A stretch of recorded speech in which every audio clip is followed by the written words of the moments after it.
नागपूर जिल्ह्यातील केळवत पोलीस ठाण्याच्या हद्दीत छिंदवाडा नागपूर रेल्वे मार्गावर दुर्दैवी अपघात घडला आहे।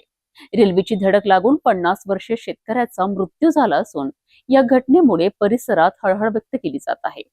नेमकी घटना कशी घडली याचा तपास पोलीस करीत आहेत। नागपूर जिल्ह्यातील केळवत पोलीस ठाण्याच्या हद्दीतील खुरसगाव येथे छिंदवाडा नागपूर रेल्वे मार्गावर एक दुर्दैवी अपघात घडला आहे। 31 जुलै रोजी सायंकाळी सुमारे 4:45च्या सुमारास छिंदवाडाहून नागपूरकडे येणाऱ्या रेल्वेची धडक लागून मन्नूलाल रामाजी उईके या 50 वर्षीय शेतकऱ्याचा मृत्यू झालाय।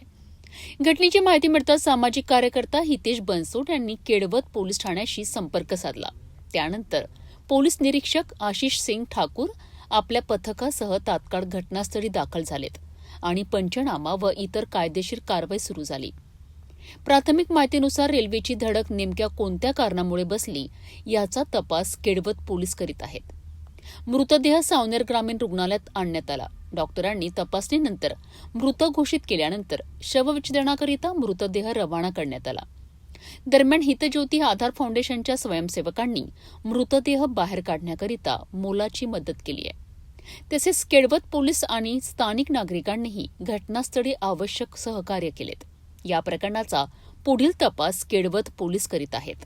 रेल्वे अपघातामागील नेमके कारण अद्याप स्पष्ट झालेले नसून पोलिसांचा तपास सुरू आहे। या घटनेमुळे खुरसगाव परिसरात शोककळा पसरली आहे।